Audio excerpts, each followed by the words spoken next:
마태복음 7장 12절 제가 여러분들을 위해서 읽어드리도록 하겠습니다. 하나님의 말씀을 들으십시오. 그러므로 무엇이든지 남에게 대접을 받고자 하는 대로 너희도 남을 대접하라. 이것이 율법이요 선지자니라. 한 번만 더 읽어드리겠습니다. 그러므로 무엇이든지 남에게 대접을 받고자 하는 대로 너희도 남을 대접하라. 이것이 율법이요 선지자니라. 아멘. 이 본문을 가리켜서 서양 세계에서는 황금률이라는 단어로 별명을 붙였습니다. The Golden Rule 이런 식으로 별명을 붙였어요. 이 별명이 어디로부터 유래된 것인지는 역사학자들도 정확히 모릅니다. 그렇지만 이제 전례에 따르면은 아마도 3세기의 로마 황제인, 그 사람 기독교인이 아니었습니다, 알렉산더 세베루스가 붙인 게 아닐까 싶습니다. 왜냐면 그 사람이 기독교인은 비록 아니었지만 이 말을 듣고 나서, 이 7장 12절의 말씀을 듣고 나서 이거 참 좋은 말인 것 같다 그래가지고 자신이 가지고 있는 금덩이에다가 이 말을 새겨 넣었다고 합니다. 그래서 그 이후로 The Golden Rule, 황금 룰, 이런 식으로 이제 별명을 많이 붙였다고들 하죠. 근데 이 이후로 이 황금률은 굉장히 많은 사람들에게 사랑을 받았던 것 같습니다. 실제로 이제 우리나라 사람들은 황금률을 잘 모르는 경우가 많지만 영미권에서 공부하신 분들이나 아니면 영미권 사람들은, 그러니까 우리나라의 그 사자성어라든가 속담처럼 아주 잘 알고 있는 문장이기도 합니다. 그리고 마하트마 간디가 사랑했던 문장으로도 유명하죠. 마하트마 간디는 신약 성경을 아마도 열심히 읽었던 것 같습니다. 그리고 그 중에서 우리가 지금 설교하고 있는 산상설교 마태복음 5장부터 7장의 메시지를 굉장히 사랑했습니다. 그리고 그 중에서도 이 말씀을 좋아했죠. 그래서 마하트마 간디는 종교가 필요하지 않다, 우리에게는 기독교가 필요하지 않다, 이 법칙만 있으면 된다, 예수 그리스도가 없어도 우리가 이 법칙을 가지고 있다면 우리는 서로 사랑하면서 평화를 이룰 수 있을 것이다, 이런 식으로 생각했던 것 같습니다. 그렇지만 제가 생각할 때 이 본문을 그다지 철저하게 읽어내지 못한 결과 같습니다. 왜냐하면 사실 이 본문은 이 본문뿐만 아니라 이 본문하고 되게 비슷하게 이제 의미가 통하는 것처럼 느껴지는 여러 다른 격언들이 존재하기 때문입니다. 그리고 그 격언들과 이 본문에 예수께서 가르치신 가르치심은 사실상 비슷해 보이지만 다른 말씀입니다. 그렇기 때문에 지키는 것이 그다지 쉽지 않습니다. 제가 오늘 본문을 여러분들에게 설명해 드릴 때 여러분들이 이제 중하반부에 이르면 이건 지키는 게 불가능에 가까운데? 라는 생각이 들 겁니다. 그렇기 때문에 이 본문을 깊이 설명해보고 이 본문이 결국 가리키는 것이 무엇인지에 대해서 여러분들에게 말씀드리려고 합니다. 첫 번째로는요, 이 본문에 대한, 즉 황금률에 대한 오해를 먼저 말씀드리겠습니다. 그리고 두 번째로는요, 황금률의 그럼 의미를 말씀드릴 수 있겠죠? 오해를 풀면요. 근데 사실 오해에 대해서 조금 더 많이 말씀드리겠습니다. 그러면은 우리가 의미도 좀 더 명확하게 드러날 수 있을 겁니다. 그리고 마지막으로 이 황금률을 실제로 어떻게 우리가 지킬 수 있는지에 대한 새로운 정체성에 대해서 여러분들에게 말씀드리겠습니다. 첫 번째로 황금률에 대한 오해를 말씀드리겠습니다. 이 오해를 너무 많습니다. 왜냐하면 이게 서양 세계에서 거의 뭐 1000몇백 년 동안 실제로 이 말을, 격언을 인용해왔고, 이 격언을 그것도 문맥에서 떼어서 인용했기 때문에 원래 의미를 잘 모르는 경우가 많습니다. 그래서 오해가 너무 많기 때문에 그 오해를 좀 세 가지로 압축을 했습니다. 첫 번째 오해는 이겁니다. 남의 입장을 이해하고 공감해봐라 라는 고대 격언이랑 예수께서 말씀하신 이 말씀이 똑같다고 오해를 하는 겁니다. 이게 대부분의 오해 중에서 가장 유명한 오해입니다. 실제로 이 비슷한 말씀들은 되게 많습니다. 예컨대 우리는 혹시 논어를 읽으신 분이 계신지 모르겠는데 공자의 말에 비슷한 이야기가 있다는 것을 알고 있을 분도 계실 겁니다. 중국 춘추 시대 위나라에 유학자 자공이라는 사람이 있었습니다. 이 사람이 공자한테 제가 평생 실천할 수 있는 한마디의 문장이 있습니까? 라고 묻습니다. 그러니까 공자가 뭐라고 말하냐면, 자신이 원하지 않으면 다른 사람에게도 하지 말라. 기소불욕 물시어인. 들어본 적 있습니까? 기소불욕 물시어인. 저도 처음 들어봤습니다. 어쨌든 이렇게 이야기를 하죠. 사실 같은 얘기 아닙니까? 그렇죠? 그리고 이제 유대교에, 예수께서 오시기 전에 유대교의 랍비 중에서 힐렐이라는 랍비가 있었는데 힐렐도 비슷한 이야기를 했습니다. 사실 상황도 비슷해요. 누군가 힐렐한테 가서 율법 전체가 말하는 바가 뭡니까? 라고 물어보니까는 네가 싫어하는 일을 이웃에게 행하지 말라라고 가르쳤다고 하죠. 이 말씀과 그리고 예수께서 말씀하신 무엇인지 남에게 대접을 받고자 하는 대로 너희도 남을 대접하라라는 말씀은 비슷해 보입니다. 그렇지만 실제로는 내용이 아주 다릅니다. 왜 그런지 말씀드리겠습니다. 공자와 힐렐이 말한 것, 그리고 사실 우리도 어느 정도 알고 있어요. 무슨 뭐죠? 여러 가지 격언으로 어느 정도 이 정도는 일종의 처세술로 알고 있잖아요. 여러분들이 처세술과 연관된 책 같은 것들을 보면 이 정도의 내용들이 이렇게 많이 풀려서 나오기도 합니다. 그러니까 당연히 이 정도는 생각할 수 있는 거죠. 공감, 당연히 공감해야 아는 거 아닙니까? 그렇죠? 그리고 내가 하기 싫은 일을 남한테 시키면 안 되죠. 그러다 보면 이제 인간관계 파탄 나죠. 안 그렇습니까? 근데 이 본문은 그런 의미가 좀 아닙니다. 왠지 얘기해드리겠습니다. 그러니까 이제 시대의 지혜들이 말한 건 보통 이런 내용입니다. 그러니까 네가 하기 싫은 걸 왜 남한테 시키니? 상대 입장을 좀 이해해봐라 이겁니다. 근데 예수께서 말씀하신 건 그렇게 소극적인 게 아닙니다. 적극적인 가르침입니다. 남에게 대접을 받고자 하는 대로 너희도 남을 대접하라는 거죠. 실제로 이제 그리스어로는 대접이라고 번역이 되긴 했지만 실제로 원문에는 그러니까 남에게 받고자 하는 대로 너희도 남에게 주어라 이런 식으로 되어 있습니다. 그렇죠? 그러니까 무언가를 해라 라고 말합니다. 그러니까 이거는 좀 더 적극적이죠. 그러니까 네가 하기 싫어하는 일을 남한테 시키지 말라는 소극적입니다. 근데 남에게 대접을 받고자 하는데도 너희도 남을 대접하라는 건 훨씬 더 적극적인 거죠. 그래서 D.A. 카슨이라는 이 신약학자는 이 본문을 주석하면서 이렇게 이야기를 합니다. 조금 어려운 말이지만 본문의 황금률은 작위의 죄뿐만 아니라 부작위의 죄까지도 지적하고 있다고요. 작위의 죄가 아니고 부작위의 죄. 이 법률 용어를 잘 모르시는 분들은 되게 좀 뭔 소리 알 수 있는데 설명해 드리겠습니다. 작위는 뭐냐면 행하는 무언가입니다. 작위의 죄는 무언가를 했기 때문에 죄가 되는 거예요. 근데 부작위의 죄는 무언가를 안 했기 때문에 죄가 되는 겁니다. 여러분들 입장에서 안 했기 때문에 죄가 되는 게 어딨어? 말도 안 되지 이렇게 생각할 수 있지만 예를 한번 들어보겠습니다. 예컨대 제가 누군가를 막 때렸습니다. 막 쳤다고 합시다. 막 동준이를 막 때리고 막 재야를 막 올려치고 막 그랬다고 합시다. 죄죠. 그렇죠? 근데 제가 아무것도 안 해도 죄가 되는 게 있습니다. 제가 아이를 낳았습니다. 아이는 절대적으로 돌봄이 필요하죠. 그렇죠? 근데 아이를 놓고 아무것도 안 했다고 합시다. 그냥 방치했습니다. 그러면 아이는 죽을 겁니다. 굶어 죽고 보호를 받지 못해서 죽을 겁니다. 그럼 어떻게 되죠? 유기죄가 됩니다. 실제로 감옥에서 이건 뭐 거의 살인죄와 동등하게 취급을 받을 겁니다. 이거는 무언가를 했기 때문에 저지른 죄라기보다는 아이를 버려두었기 때문에, 그러니까 마땅히 해야 하는 거를 하지 않았기 때문에 저지른 죄죠. 예수께서 지적하시는 부분은 이겁니다. 예수께서는 단순히 쿨한 걸 얘기한 게 아닙니다. 네가 하기 싫은 거를 남에게도 시키지 마. 이건 그냥 쿨한 자세인 겁니다. 삶에서 그냥 적당한 처세술인 거죠. 그렇지만 남에게 대접받고 싶은 대로 너도 남을 섬겨야 한다. 이건 적극적으로 무언가를 할 것을 명령하는 겁니다. 네가 하기 싫은 일을 남에게 시키지 말라는 건 가만히 있어도 되는 겁니다. 가만히 있어도 죄를 저지르지 않은 상태인 거죠. 그렇죠? 근데 남에게 대접받고 싶은 대로 너도 남을 대접하라라는 것은 가만히 있으면 잘하는 게 아닌 겁니다. 잘못한 거죠. 그렇죠? 그런 의미에서 적극적인 방식과 소극적인 방식의 차이가 있는 겁니다. 그리고 이 모든 것들이 예수께서 말씀하신 이 모든 것들이 처세술의 영역에서 우리에게 가르쳐주는 말씀이 아니라는 걸 확실히 알 수 있게 되는 거죠. 그리고 실제로 우리는 이 문제에 있어서, 그러니까 예수님의 말씀이 일반 처세술보다 훨씬 더 뛰어나다라는 것을 좀 어느 정도 직관적으로 알 수 있습니다. 예를 한번 들어보십시오. 내가 하기 싫은 일을 남한테 억지로 시키지 않는다. 이건 뭐죠? 어쨌든 어느 정도 쿨하게 대하라는 겁니다. 그렇죠? 그러니까 주고받는 관계가 되어야 한다는 겁니다. 남한테 손해를 끼치면 안 된다는 겁니다. 그리고 이러한 마음의 자세는요, 곧장 냉담함으로 이어지기가 쉽습니다. 이런 부분들을 사실 지적한 그 문학 작품이나 영화 같은 것들은 굉장히 많습니다. 그 중에 제가 알고 있는 가장 탁월한 것은 톨스토이, 프랑스가 아니고 러시아의 소설가죠. 대문호죠. 톨스토이가 쓴 이반 일리치의 죽음이라는 작품입니다. 여러분들이 관심 있으시면 나중에 한번 짧으니까 읽어보십시오. 이반 일리치의 죽음입니다. 주인공은 이반 일리치입니다. 당연하죠. 그리고 제목에서 스포일러가 다 나왔습니다. 죽습니다. 이반 일리치는. 그죠? 이반 일리치가 죽는데 이 작품은요, 그러니까 굉장히 그런 쿨한 관계가 얼마나 그러니까 쓸쓸하고 고독하고 그리고 사실상 어떤 의미에서 사람들과의 관계를 지옥으로 만들 수 있는지에 대해서 말해줍니다.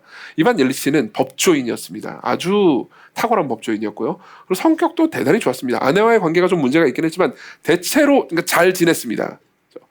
그 이반 일리치의 죽음의 이 일부분을 제가 인용해드리겠습니다. 들어보십시오. 이반 일리치는 이곳에 모인 사람들의 동료로, 법조인들의 동료로 모두가 그를 좋아했다. 이 한 문장으로 알 수 있는 게 있습니다. 이반 일리치는 좋은 사람이었습니다. 그리고 이반 일리치 주변에 있는 사람들로 대체로 쿨한 관계를 잘 유지하는 좋은 사람이었던 거죠. 그렇죠? 모두가 그를 좋아했습니다. 그는 벌써 몇 주 전부터 병상에 누워 있었어요. 근데 그렇죠? 아팠습니다. 불치병이라고들 했다. 그동안 이반 일리치의 자리는 공석으로 유지되고 있었지만 그가 사망할 경우 알렉세예프가 그 자리를 차지하고 알렉세예프의 자리는 빈니코프나 시타벨이 차지하게 될 것이라는 소문이 나돌고 있었다. 그런 까닭에 셰베크의 집무실에 모여있던 신사들이 이반 일리치의 부고를 전해 듣자마자, 이반 일리치가 결국 죽은 거죠.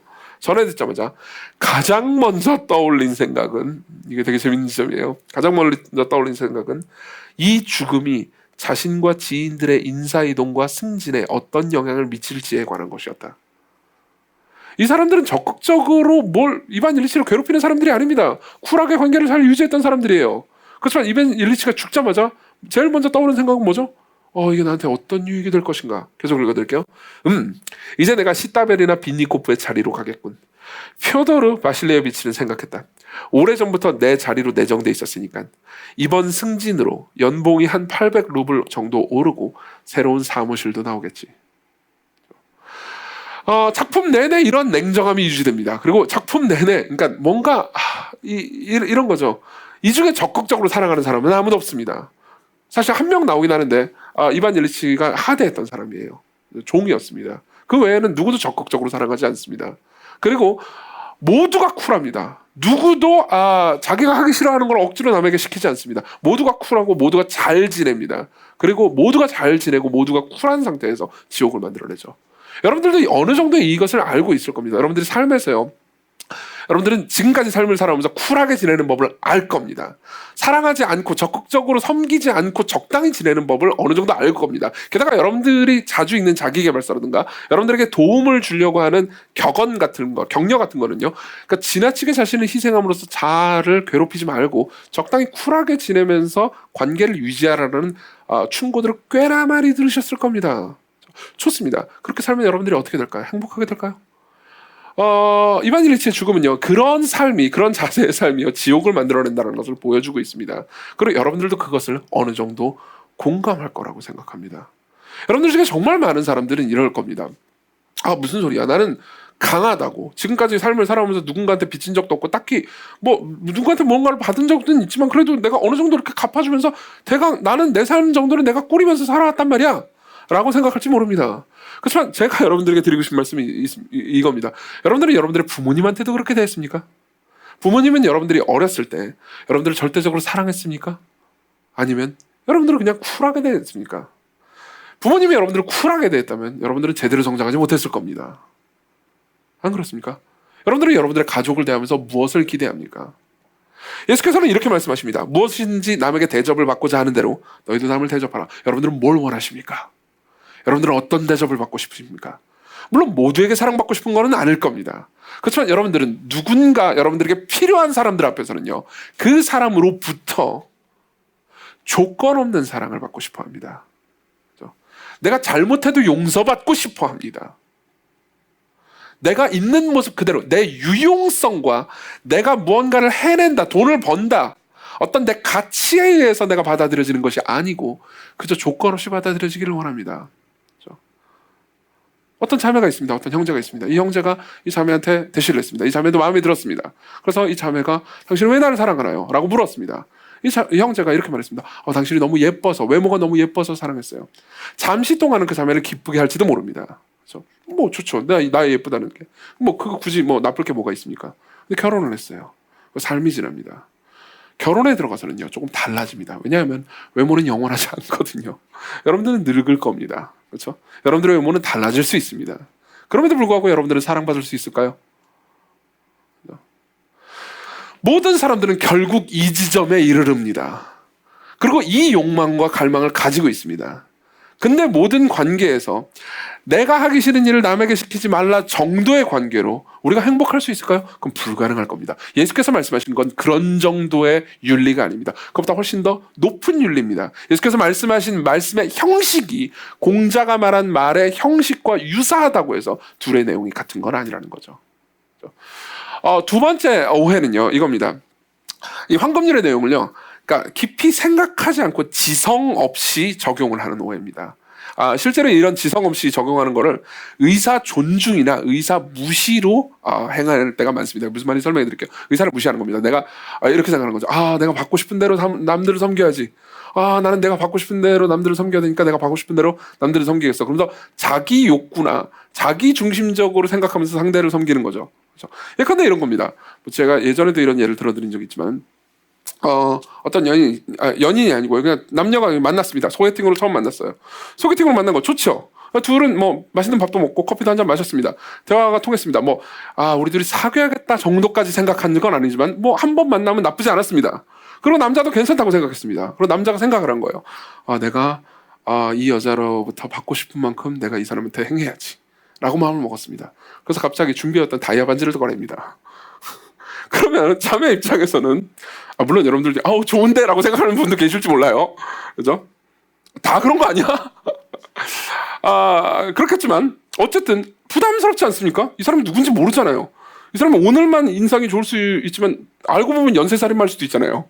그렇죠? 모르는 겁니다. 그건 부담스러운 거죠. 그리고 그 정도로 어느 정도 계산을 하고 있어야 뭔가를 줄 때, 그러니까 이런 정도는 줄 수 있습니다. 그냥 길거리에 갑자기 생각이 안 나는데 도너츠? 왜 먹으러 보면 생각이 안 나지? 길거리에 조그마한 노트 이런 하여튼 이쪽은 좀 재능이 없는 것 같아요. 맞아. 박현진 목사님이 처음 그 이상한 자매랑 만나가지고 이 소개팅할 때 조그마한 선인장을 선물로 줬어요. 되게 좋아하더라고요. 박현진 목사님 써먹었다. 자, 근데 이 정도는 부담 없죠. 그러니까 다시 말하면 상대의 입장을 생각해야 됩니다. 그러니까 내가 받고 싶은 대로라는 말을 무지성적으로 적용하면 안 된다는 거죠. 이해되시죠? 그리고 또 이런 것도 있습니다. 그러니까 상대의 의사를 지나치게 존중하는 것도 황금률에 걸맞는 말씀이 아닙니다. 예컨대 이런 거죠. 상대가 마약을 원합니다. 그래서 내가 나는 상대를 사랑해. 그렇기 때문에 상대의 의사를 존중하겠어. 마약. 이건 말도 안 되는 거 아닙니까? 그죠? 상대가 나는 제가 여러분들을 섬길 때 여러분들이 하나님의 말씀을 저는 그렇게 지키고 싶지 않습니다. 저한테 하나님의 말씀을 지키라고 요구하지 마세요. 라고 해서 저는 여러분들의 의사를 존중합니다. 하나님의 말씀을 지키지 마세요. 이렇게 얘기한다면 저는 여러분들을 안 사랑하는 걸 겁니다. 예수 그리스도께서 여러분들을 사랑하실 때 여러분들의 의사를 100% 존중하셨다면 우리 모두 지옥에 가 있을 겁니다. 안 그렇습니까? 이 말씀은요, 그냥 우리의 의사를 전적으로 존중하고 상대의 의사와 내 의사 이런 것들을 존중한다라는 내용이 아닙니다. 우리는 깊이 생각하면서 이 말씀을 적용해야 될 필요가 있다는 거죠. 그렇죠? 세 번째 오해는 이겁니다. 세 번째 오해는요, 확장된 자기 사랑을 황금률을 지키는 걸로 오해하는 겁니다. 확장된 자기 사랑을 황금률을 지키는 걸로 오해하는 겁니다. 무슨 말인지 설명해 드리겠습니다. 확장된 자기 사랑이라는 이 어휘 자체가 여러분들한테는 굉장히 이 처음 된 말인데 라고 생각할 수 있는데, 이거는 이제 4세기 교부이자 목회자였던 아우구스티누스의 말입니다. 이 말은 간단하게 얘기하자면 이런 겁니다. 우리는 누군가를 사랑할 때 사실상 상대를 사랑하는 방식으로 상대를 사랑하는 게 아니고 상대를 사랑하고 상대에게 무언가를 주는 방식으로 자기를 섬기는 사랑을 합니다. 그럴 때가 있습니다. 어떤 건지 예를 들어드리죠. 저한테 친동생이 있습니다. 실제로 친동생이 있어요. 물론 친동생 잘 먹고 잘 사지만 근데 친동생이 굉장히 가난해졌습니다. 경제적으로 엄청나게 가난해지고 병에 들었습니다. 그래서 병원비를 낼 돈도 없습니다. 너무 지극히 비참하게 돼버렸습니다. 근데 제가 이제 잘 먹고 잘 살고 맨날 고기 먹고 돈도 많고 그렇다고 합시다. 근데 이 상황에서 당연히 제가 제 동생을 경제적으로든 건강하게 돕는 게 사랑이겠죠. 근데 제가 만약 이렇게 생각했다고 합시다. 내가 솔직히 말해서 돕고 싶지는 않지만, 귀찮긴 하지만, 그럼에도 불구하고 내가 내 동생을 경제적으로 돕지 않는다면, 여기 있는 사람들이 어떻게 목사가 자기만 고기를 맨날 먹고 그 동생은 돕지도 않고 나쁜 목사네, 그러면서 이 사람들이 나를 나쁘게 볼 수도 있잖아요. 그럼 결국은 나한테 손해가 될 거 아닙니까? 게다가 지금 아픈 걸 내버려뒀다가 나중에 또 이게 좀 작은 병을 더 키워가지고 더 큰 병이 돼가지고 돈 더 들어가면 나한테 더 큰 소리니까 그러니까 지금 도와줘야겠다라고 계산을 하면서 도왔다고 합시다. 그럼 저는요 제 동생을 사랑한 게 아닙니다. 제 동생에게 주는 방식으로 나를 사랑한 거죠. 이게 확장된 자기 사랑입니다. 실제로 사랑처럼 보입니다. 그렇지만 남을 사랑하는 것처럼 보이지만 사실은요 확장된 자기 사랑을 하고 있는 거죠. 그렇죠? 그리고 아우구스티누스는 이게 진정한 방식의 사랑이 아니라고 말합니다. 그리고 우리는 이걸 어느 정도도 아닙니다. 그냥 알고 있습니다. 여러분들 직관적으로 알고 있습니다. 그리고 이 확장된 자기 사랑에 이르는데 여러분들은요, 그러니까 거의 직관으로 이 모든 걸 해결해 버립니다. 예컨대 우리는 고도로 복잡한 계산을 해내는 거죠. 그렇죠? 여러분들이 이런 생각이 듭니다. 이 사람한테 내가 잘해주면, 여러분들 분명히 이런 생각을 해본 적이 있습니다. 이 사람한테 내가 잘해주면 그만큼 나한테 되돌려줄 수 있는 사람인가? 를 여러분들은 깊이 묵상하면서 하는 게 아닙니다. 뭔가 저 사람한테 잘해줘야 되겠다라는 생각이 듭니다. 혹은 여러분들이 설교를 들을 때 여러분들이 가난한 이들을 돕기 위해서 여러분들이 돈을 꺼내십시오. 제가 설교를 합니다. 그럼 여러분들이 듣자마자 이게 나한테 어떤 방식으로 되돌려질 것인가에 대해서 문장으로 쓰고 고도로 복잡한 공식으로 계산하는 게 아닙니다. 그냥 직관으로 바로 계산이 됩니다. 맞죠? 내가 이 상황에서 어떤 행동을 해주지 않으면 다른 사람에게 비난받지 않을까? 내가 사람들을 잘 섬기고 그러지 않으면은 내가 목사인데 사람들이 나를 비난해가지고 목회자의 권위가 떨어져서 결국은 내가 작은 헌신만 해가지고 이 사람을 돕기만 하면은 내가 다른 사람으로부터 더 큰 것을 받을 수 있는데 내가 그걸 받지 못했기 때문에 결국은 나한테 손해군. 저는 지금 굉장히 긴 문장으로 이걸 말했지만 이 모든 것들이 순식간에 1초, 0.1초도 걸리지 않았습니다. 그냥 뇌에서 자동으로 계산이 됐죠. 그죠? 지금 이 상황에서 내가 주지 않으면 내가 나중에 결국 더 큰 손해를 보게 되지 않을까? 더 큰 걸 줘야 되지 않을까? 이 모든 것들이 여러분들은 저도 마찬가지입니다. 우린 계산되고 있습니다. 그리고 그런 측면에서 예수께서 말씀하신 이 황금률은요, 그러니까 사실상 충격적입니다. 왠지 말씀드리겠습니다. 12절을 다시 한번 봅시다. 12절을 읽겠습니다. 같이 읽습니다. 시작. 그러므로 무엇이든지 남에게 대접을 받고자 하는 대로 너희도 남을 대접하라. 이것이 율법이요 선지자니라. 이 말씀이 왜 충격적인지 말씀드리겠습니다. 여러분들은 이런 이야기를 그러니까 사실상 격언이나 속담 방식으로 많이 들었습니다. 그렇죠?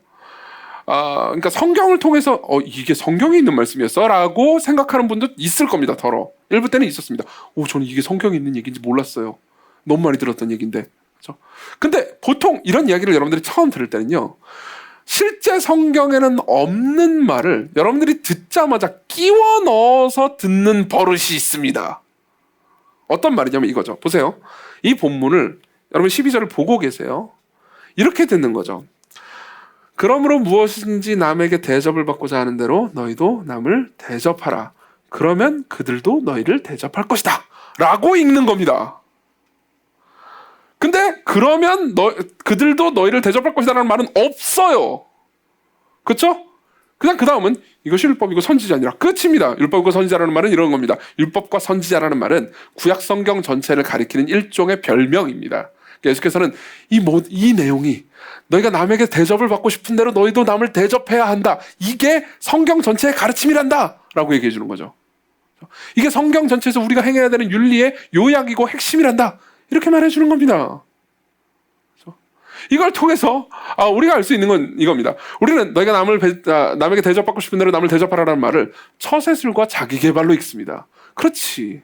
남한테 내가 하기 싫은 걸 억지로 시키지 말아야지. 그리고 누군가한테 좀 어느 정도 그 사람의 마음을 좀 헤아려서 이 사람의 마음을 좀 미리 읽어서 공감을 해가지고 그래가지고 내가 무언가를 좀 이렇게 주고 이렇게 미리 좀 이렇게 사려 깊게 그렇게 해야 내가 인간관계 가운데서 어느 정도 무언가를 가져가기도 하고 저 사람이 나를 또 받았으니까 또 좀 주기도 할 거고 그리고 또 인간관계 가운데서 저 사람이 나한테 직접적으로 나한테 뭘 주지 않는다 하더라도 내가 저 사람한테 희생으로 준 거를 다른 사람들이 보고 나를 좋은 사람으로 여김으로써 내가 무언가를 또 받겠지.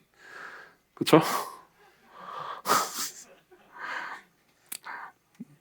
제가 이 모든 걸 알기 위해서 여러분들의 마음을 읽을 필요가 있었을까요?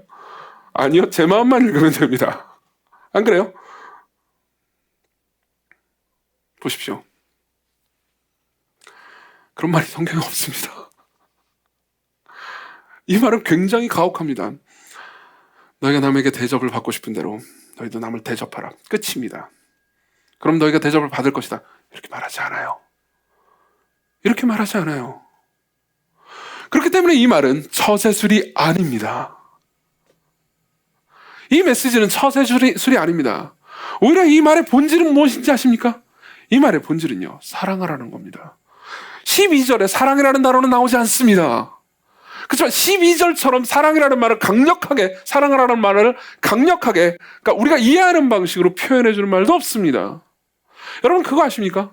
여기 보면요, 율법과 선지자니라, 그러니까 이 모든 것들이 성경 전체의 가르침의 총합이라고 말합니다. 근데 예수께서는요, 이런 율법과 선지자다라는 말을, 총합이라는 이야기를 이후에 이제 사도들과 선지자들도 마찬가지로요, 다른 방식으로 표현해 줍니다. 이렇게 표현하는 거죠. 사실 이거는 구약 성경에 나온 표현입니다.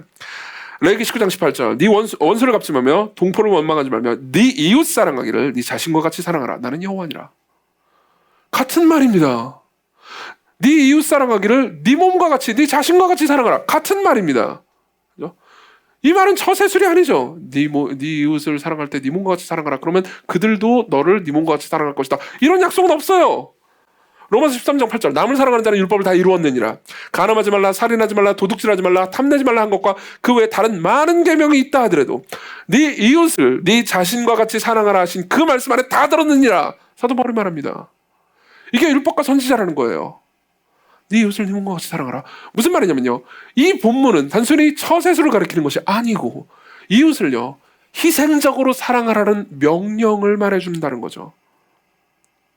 여기서 작게나마 이 본문을 보면서, 그러니까 네 이웃을 네 몸과 같이 사랑하라는 본문을 보면서 사람들이 하고 있는 오해를 하나만 더 짚어야 되겠습니다. 많은 사람들이 이렇게 생각합니다. 이웃을 네 몸과 같이 사랑해. 얼마나 좋은 말이냐. 이 말은 물론 이웃을 사랑하라는 말이기도 하지만 네 몸과 같이라는 말이 있잖아. 그러니까 첫 번째로는 너를 사랑하라는 말이야. 그리고 그 다음에 이웃을 사랑하라는 말이지. 이런 식으로 쪼개서 분석해서 적용하는 분들이 계십니다. 물론 여러분들이 자기 자신을 사랑해야 된다는 것을 반대하는 건 아닙니다. 그건 좋은 거죠. 그렇지만 예수께서 하신 말씀은 그건 아닙니다. 네 몸과 같이 사랑하라 라는 말은 너희들은 너무 자기 자신을 안 사랑하구나. 일단은 좀 자기 자신을 먼저 사랑하렴. 스스로를 쓰다듬어 주렴. 그 다음에 다른 사람을 사랑하렴. 이렇게 말씀하신 게 아닙니다. 물론 스스로를 쓰다듬어 주지 말라는 얘기도 아닙니다. 그죠? 여러분 스스로를 쓰다듬어 주십시오. 다만 예수께서는 이렇게 말씀하시고 있는 겁니다. 너희들은 이미 자기 자신을 끔찍하게 사랑하고 있단다. 그리고 그와 같이 다른 사람도 사랑해야 한다. 여러분들은 반론을 펼칠지도 모릅니다. 무슨 소리예요? 저는 자기 자신을 혐오하거든요. 저는 자존감이 너무 낮거든요. 그리고 저는 자기 자신을 못 사랑하고 있거든요. 여기에 대해서 여러분들이 그런 말을 하는 것에 대해서 제가 할 말이 굉장히 많긴 하지만 복참자 강독회를 한 번 더 함으로써 그 얘기를 더 자세히 하도록 하겠습니다. 지금은 다 못합니다. 그래서 제가 이런 말씀을 드리고 싶습니다. 좋습니다. 그걸 인정합시다. 여러분들 스스로를 혐오하고 별로 안 사랑한다고 합시다. 근데 우리 모두는 자기 자신을 기본적으로 사랑한다는 말 안에는 이런 전제가 함의되어 있습니다. 숨어 있습니다. 여러분들이 자기 자신을 별로 안 사랑한다고 합시다. 나는 쓰레기야. 그럼 여러분들은 이웃을 항상 그보다 밑으로 사랑합니다. 이건 없어요. 이거죠. 우리 모두 알고 있는 내용이죠. 오히려 우리는요, 삶을 살다 보면 어떤 순간에 자기 자신보다 남을 사랑하게 되는 순간을 흘낏 볼 때가 있습니다. 흘낏 볼 때가 여러분들의 인생에 한두 번은 꼭 있습니다. 예를 한번 들어줄까요? 아이를 낳을 때요. 아이를 낳습니다. 내 애가 태어났어요. 그러면 나를 희생시켜서라도 이 아이를 반드시 사랑해야겠다는 생각을 물론 하루 24시간 중에서 한 10분 정도 합니다. 이건 몰랐지. 그죠? 나머지 23시간 50분은 괴로워. 왜 앉아 넌? 앉잖아요. 애 키워보신 분들이 청년들이라서 모르는데 조카 키워본 사람은 알지? 앉잖아요. 그럼 자요. 내려놓잖아요. 등에 센서가 있습니다. 으악! 으악! 23시간 50분 동안 우리는 내가 얘를 내버려두면 나는 부작위의 죄를 짓는 거잖아요. 그래서 어쩔 수 없이 살아갑니다. 근데 10분 동안 보통 잘 때예요. 보통 새근새근 자고 있을 때 정말 내 모든 걸 희생하고 싶은 마음을 흘낏 봅니다. 여러분, 그때 여러분들이 물론 오염되고 타락하고 죄인이긴 하지만 하나님께서 여러분들을 하나님의 형상으로 만드셨다라는 사실을 흘낏 보고 있는 겁니다. 천국의 향취를 잠시 맡은 겁니다. 그리고 그 10분 때문에 나머지 23시간 50분을 견디는 거죠. 그뿐 아닙니다. 아이를 키울 때뿐만 아닙니다. 여러분들이 짝사랑을 할 때도 비슷한 감정을 느낄 때가 있습니다. 여러분, 제가 여러분들을 상담할 때 제일 힘든 상담 중에 하나는 짝사랑의 상담입니다. 연인끼리 싸우는 상담은요, 그래 좀 착하게 지내라 이게 되는데, 짝사랑 미치겠어요. 뭐 이제 늘 제가 이제 레퍼토리를 해주는 이야기가 있긴 하지만 어쨌든 핵심은 이겁니다. 제가 최근에 들었던 가요 중에서 가요가 요즘 좋은 게 많더라고요. 사랑이었어라는 사랑이었다라는 노래가 있는데, 루나가 부른 노래 아세요? 아는 사람도 있네요. 뭐 노래가 그렇게 좋지는 않았어요. 근데 가사가 기가 막히더라고요. 이거는 이제 짝사랑하는 어떤 여성이 이제 부르는 노래인 것 같아요. 제가 읽어드릴게요. 가사를 부를 순 없어요. 시간 지나면 다 없었던 일, 잠시 미쳤다 생각했는데, 미쳤다고 생각하잖아요. 그렇죠? 사랑이었다. 이제 와보니 사랑한 거였다. 나답지 않던 말과 행동이, 멋대로 굴고 있는 심장이 사랑이었다. 왜 웃어요?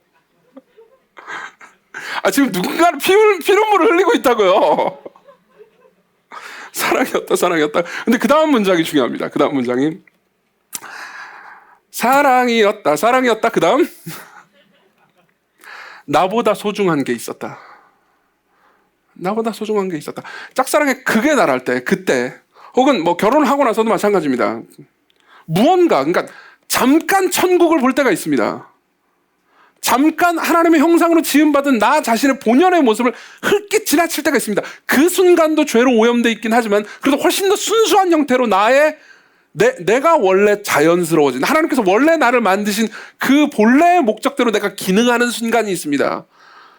언제죠? 내가 상대를 나보다 더 소중하게 여기는 거죠. 이러한 순간이라 하더라도 내가 나를 사랑하는 거하고 실제로 상대를 사랑하는 게 역전되지는 건 않을 겁니다. 그렇죠. 최소한 근접하기라도 하죠. 어떻게 됩니까? 내가 대접받고 싶은 대로 상대를 대접하기 시작합니다. 나는 늘 조건 없는 사랑을 원합니다. 그리고 그 순간 나는 조건 없는 사랑을 하고 싶어집니다. 내 것을 잃어도 괜찮다는 생각이 듭니다. 아니, 오히려 기꺼이 잃을 수 있었으면 좋겠습니다. 내가 나 자신의 것을 상대방에게 주면 상대방이 받아주는 그런 특권을 내가 누리고 싶습니다. 그렇죠? 이게 예수께서 명령하신 삶이에요. 생각해 보십시오. 여러분, 제가 처음에 산상설교 할 때, 사실 1년 전이긴 한데, 산상설교 할 때요, 이게 하나님 나라 천국의 법이라고 말씀드린 적이 있습니다. 그리고 이게 천국의 법이라는 걸 우리는 이제 이해할 수 있습니다. 모든 사람들이요, 내가 받고 싶어 하는 만큼 사람들을 대접합니다. 그 누구도 예외가 없습니다. 그럼 우리는 천국을 보고 있는 겁니다. 안 그렇습니까?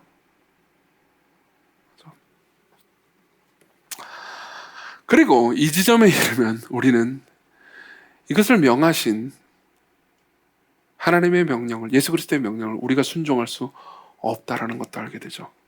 생각해 보십시오. 아이를 키우는데도 24시간 중에 10분이 안 됩니다. 그 순간이요. 그렇다면 우리는 어떻게 우리 자신을 계산하지 않고 사람들을 섬길 수 있을까요? 우리 뇌는 자동적으로 계산하고 있는데요. 안 그래요? 우리는 계속해서 적용해 보려고 합니다. 그리고 실제로 율법의 모든 적용이 이렇게 되어야 합니다. 그런데 우리는 간음하지 말라라는 말씀을 들으면요, 내가 실제로 몸으로 간음하지 않았으면 그 말씀을 지켰다고 생각합니다. 그렇지만 이 명령을 통해서, 이게 율법과 선지자라면요, 간음하지 말라라는 명령을 어떻게 지켜야 하는지도 우리에게 알려주게 되는 겁니다. 간음을 왜 합니까? 제가 예전에 이제 작년에 했었죠. 음욕에 대해 설교할 때 이런 얘기를 했습니다. 왜 상대를 성적으로 태성합니까? 상대를 이용하고 있는 겁니다. 성적으로 사실상 학대하고 있는 거죠. 포르노그래피를 보는 것도 사실상 성적으로 한 인간을, 즉 하나님의 형상을요, 하나님의 형상을 그냥 성적으로 나를 잠깐 만족시키기 위해서 이용하는 거라고 말씀드리지 않았습니까? 그렇죠? 그때 거기서 보통 생각이 멈추는데, 우리는 보통 거기서 생각이 멈춥니다. 근데 생각을 한 번 더 하기 시작합니다. 내가 저렇게 성적으로 이용당하는 대상이라면 나는 정말 불쾌하지 않을까? 그렇죠? 교회에 와 있습니다. 사실상 내가 이 교회에서 딱히 받은 것도 없는 것 같습니다. 근데 새로운 사람들이 왔습니다. 그리고 점심시간에 우리는 좀 약간 좀 있으면 점심시간인데 뭐 갈 것도 없고 만나기 좀 어색하고 그러잖아요. 그때 그런 사람을 한 번이라도 내가 다가가서 말해주고 그리고 밥도 같이 먹고 좀 이야기도 해주면 저 사람이 좋아지지 않을까? 자 보세요. 원래 우리는 보통 그런 생각을 하지 않습니다. 우리는 계산적으로 움직이죠. 근데 갑자기 거기서 생각을 한 번 더 하는 겁니다. 여러분 이게 하나님의 형상과 연관되어 있다는 걸 알고 계십니까? 인간과 인간이 아닌 짐승들의 가장 큰 차이점이 뭔지 아십니까? 동물들은요 생각할 수 있습니다. 동물들은 생각할 수 있습니다. 근데 인간은요 생각을 생각할 수 있습니다. 생각을 생각할 수 있습니다. 무슨 말입니까? 동물들은 슬퍼합니다. 괴로워하기도 합니다. 뭔가를 욕망합니다. 그렇지만 인간은 슬퍼하고 괴로워하고 뭔가를 욕망하면서 갑자기 한 발 떨어져 갑니다. 그리고 내가 지금 생각하고 있는 것들을 생각하고 있습니다. 내가 지금 슬픈 생각을 하고 있다는 걸 생각합니다. 내가 지금 외로워하고 있다는 생각을 생각하고 있습니다. 아니 사실상 지금 오늘 제가 여러분들에게 한 설교 전반부 상당 부분의 내용이 생각을 생각하고 있었던 겁니다. 맞죠? 계속해서 제가 여러분들에게 마음을 분석했잖아요. 사실 여러분들의 마음을 분석한 건 아니에요. 제 마음을 분석한 겁니다. 결국 우리는 이런 식으로 이기적으로 움직이지 라고 문장을 길게 해가지고 이야기했죠. 저는 지금 뭘 하고 있었던 겁니까? 생각을 생각하고 있었던 겁니다. 여러분 그걸 아십니까? 생각을 생각할 수 없다면 회개는 불가능합니다. 인간이 회개할 수 있는 이유는 자기가 가지고 있는 생각을 생각할 수 있기 때문입니다. 이런 겁니다. 자연스럽게 올라오는 생각이 있습니다. 분노, 미움, 정욕. 근데 갑자기 하나님의 말씀이 끼어듭니다. 그리고 나는 하나님의 말씀을 근거로 해서 내 마음에 올라왔던 생각을 다시 생각합니다. 이건 잘못됐잖아. 무슨 일이 벌어졌죠? 회개가 일어난 겁니다. 사람들이 있습니다. 나는 순수하게 사람들을 그냥 욕망의 대상으로만 대합니다. 소재아가 있군. 어떻게 저 소재아를 이용해 먹을까? 키도 큰데. 저 높은 거 있는 거를 꺼내라고 할까? 조건이가 있군. 머리가 좋은 애인데 코딩 하잖아. 어떻게 코딩을 시켜가지고 할 게 없네. 근데요 보세요. 잠깐만요. 여기서 갑자기 남에게 대접을 받고 싶은 대로 남을 대접하라는 말씀이 끼어듭니다. 그럼 어떻게 되죠? 잠깐만. 종원이가 내가 지금 종원이를 대하는 걸 종원이가 나를 그렇게 대하면 내가 굉장히 불쾌할 거 아니야. 잠깐만요. 지금 나는 뭘 하고 있죠? 생각을 생각하고 있습니다. 회개하고 있는 거죠.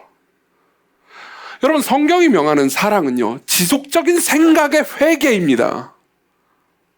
우린 계속해서 생각을 회개합니다. 사람을 대하는 방식을 회개합니다. 사람을 대하는 어떤 관계를 다시 들여다봅니다. 다시 생각하고 다시 들여다봅니다. 그리고 어떤 일이 일어나죠? 우리는 사랑하게 되는 거죠. 근데 문제가 하나 있습니다. 세 번째 대지로 넘어갑니다. 황금률을 지킬 수 있는 새로운 정체성이 무엇인지 생각해 봅시다. 황금률을 지킬 수 없는 새로운 옛 정체성을 먼저 이야기를 해야 이 이야기를 할 수 있을 것 같습니다. 여기 문제가 하나 있습니다. 어떤 문제냐면 이거죠. 기독교가 아닌 다른 모든 종교는 사실상 이 명령을요 처세술의 영역으로 격화시켜 버렸습니다. 예수께서 말씀하신 이 말씀 이전에 나왔던 것뿐만 아니라 이후에 나오는 모든 이야기들 혹은 예수님이 말씀하신 걸 직접 인용하는 사람이라 하더라도요 예수께서 말씀하신 이 본문을 처세술의 영역으로 끌어내려 버렸습니다. 쿨하게 지내려면 사람들에게 어느 정도 대접해줘야 한다 정도로요. 사실 이 말씀은 자기보다 소중한 존재로 상대를 대하라는 적극적이고 희생적인 사랑의 명령이죠. 아까 지혜자매가 기도할 때 그런 얘기 하지 않았습니까? 사람들은 섬기는 사람들을 결국 희생하게 된다고. 그런 사람들을 위로해달라고 얘기했잖아요. 그렇죠? 우리는 다 알고 있습니다. 어떤 공동체가 잘 세워지고 성장하려면요 무언가 누군가는 반드시 희생하는 사람이 있어야 한다는 걸요. 그렇죠? 근데 문제는 이겁니다. 아까 제가 말씀드렸는데 이 계명은요 12절에 나오는 이 황금률이요 황금률은 남에게 대접받고 싶은 대로 남을 대접하라. 근데 그 다음에 그럼 너도 대접을 받을 거다라는 약속이 없습니다. 이게 이 계명을 지키기가 어려운 부분이죠. 여러분들은 생각합니다. 내가 그럼 희생적으로 사랑해볼까? 근데 바로 두려움이 끼어듭니다. 어떤 두려움이죠? 그럼 나만 바보가 되는 거 아니야? 그럼 여러분들의 삶에서 분명히 희생적으로 누군가를 사랑하고 섬겨봤다 바보가 되는 경험을 해본 적이 있습니다. 여러분들이 일이 가운데서 살아본 적이 있습니다. 아니, 지난 일주일을 생각해 보십시오. 여러분들이 직장을 다녔습니다. 혹은 뭐 학교를 다녔습니다. 그리고 지난 일주일 동안 여러분들은 나만 바보가 됐어 라는 생각을 한 적이 없습니까? 분명히 그런 분들이 있을 겁니다. 그리고 여러분들은 스스로 결정합니다. 이건 아니야. 이건 바보 같은 일이야. 이렇게 살아가면 나만 바보가 되고 어리석을 뿐이야. 우리 손해보는 것이 힘듭니다. 그 결과는 어떻게 되죠? 손해보지 않기로 선택하는 거죠. 그렇기 때문에 다른 모든 사람들이 이 말씀을 인용할 때는 결국은 처세술 영역에서 인용할 수밖에 없는 겁니다. 거기에 대해서 아무것도, 모든 손해에 대해서 아무것도 배상해 줄 가능성이 없거든요. 다른 사람들이 당신을 희생하고 섬기는 사람이라고 칭찬해주고 칭송하지 않을까요? 만일 그런 것도 없는 상황이라면 어떻게 하겠습니까? 여러분들은 그런 것도 없는 상황을 경험해 본 적이 있을 겁니다, 분명히. 그렇죠? 물론 제가 여러분들을 섬길 때, 저도 여러분들을 희생적으로 섬길 때가 있다고요. 섬길 때 다른 사람들이 많이 보고 있을 때 섬기는 경우도 있습니다. 예컨대 이제 사람들이 많이 이렇게 입고 있을 때 이렇게 설거지거리를 가지고 가가지고 본 적 있죠? 설거지를 막 하는 거죠. 나는 설거지를 하는 낮은 목사란다. 그러니까 청년 일부 애들이 와가지고 사진 찍었어요. 사진 찍고 카톡방에 올리더라고요. 저는 흐뭇하게 쳐다봤죠. 자, 이런 경우도 있습니다. 근데 아닌 경우도 많이 있습니다. 그럼 저는 어디서 위안을 찾아야 합니까? 여러분들은 어디서 위안을 찾을 수 있습니까? 12절을 다시 보겠습니다. 그러므로 무엇이든지 남에게 대접을 받고자 하는 대로 너희도 남을 대접하라. 이것이 율법이요 선지자니라. 그러므로. 왜 그러므로죠? 왜 앞에 그러므로가 등장하죠? 그러므로라는 말이 뭘 의미하죠? 앞 이야기와 뒷 문장은 연결되어 있다는 겁니다. 그럼 앞 이야기는 무엇이었습니까? 지난주 설교 기억나시나요? 지난주 설교는 제가 최근 몇 달간 설교를 한 것 중에서 여러분들이 요즘 목사님 설교 오늘 너무 좋았어요 라는 말을 제일 많이 들었던 설교입니다. 흐뭇했습니다. 심지어 이런 말도 들었습니다. 목사님 지난주 설교는 진짜 10분 같았어요. 그때 알게 됐습니다. 설교의 길이와 느끼는 길이는 확실히 다르구나 라는 걸 알게 됐습니다. 앞으로도 길게 하겠습니다. 그러나 들어보십시오. 지난주 설교는 무슨 내용이었죠? 간단하게 얘기하면 7절이었습니다. 구하라 그러면 너에게 주실 것이요 찾으라 그러면 찾아낼 것이요 주문을 두드리나 그러면 너에게 열릴 것이니 구하는 이마다 받을 것이요 찾는 이는 찾아낼 것이요 두드리는 이에게는 열릴 것이니라. 제가 이런 말씀을 드렸습니다.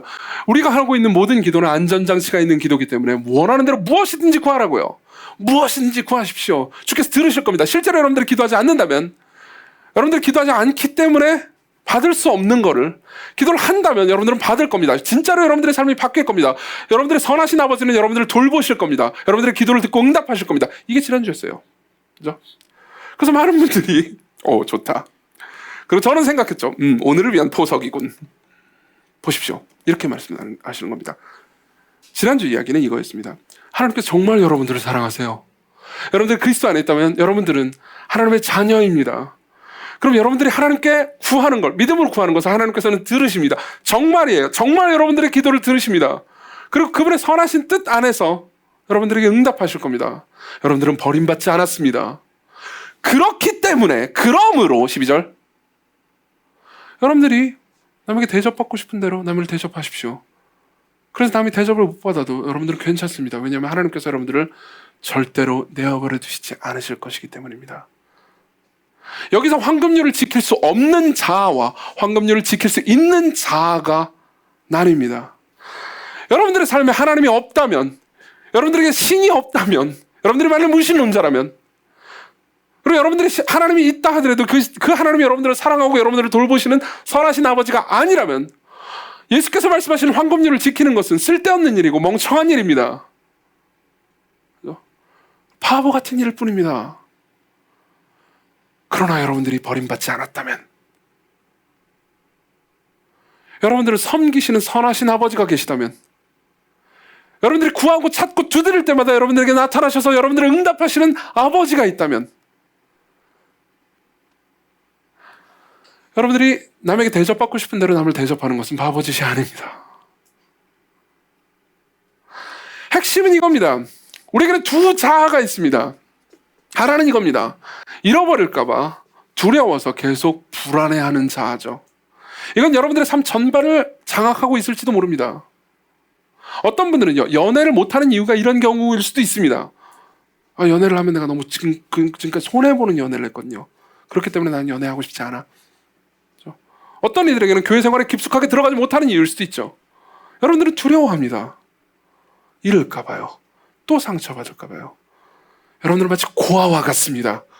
여러분들의 삶에는 아버지가 없는 것 같습니다. 여러분들의 삶을 여러분들이 다 스스로 체크해 나가고 모든 걸 스스로 다 헤쳐나가야 됩니다. 여러분들은 이리떼 사이에 둘러싸여 있습니다. 누구도 여러분들을 돌보지 않습니다. 여러분들은 사망의 음침한 골짜기를 홀로 걸어가고 있습니다. 그러나 선하신 아버지께서 여러분들을 정말로 사랑하신다면요, 여러분들은 더 이상 고아가 아닙니다. 여러분들은 여러분들이 잃는 것을 하나님께서 하늘에서뿐만 아니라 지금 여기서도 넉넉히 갚아주실 것을 분명히 믿을 수 있습니다. 여러분들은 사망의 음침한 골짜기에 홀로 있지 않습니다. 예수께서 하시고 싶은 말씀이 이거예요. 무엇인지 남에게 대접을 받고자 하는 대로 너희도 남을 대접해라. 괜찮다. 왜냐하면 그러므로는 그 앞에 있는 문장을 뒤로 빼면 왜냐하면이 되죠. 왜냐하면 무엇이든지 너희가 구하면, 찾으면, 두드리면 너희의 선하신 아버지께서 너희들을 돌보실 것이기 때문이다. 구하라, 찾으라, 두드리라. 그렇죠?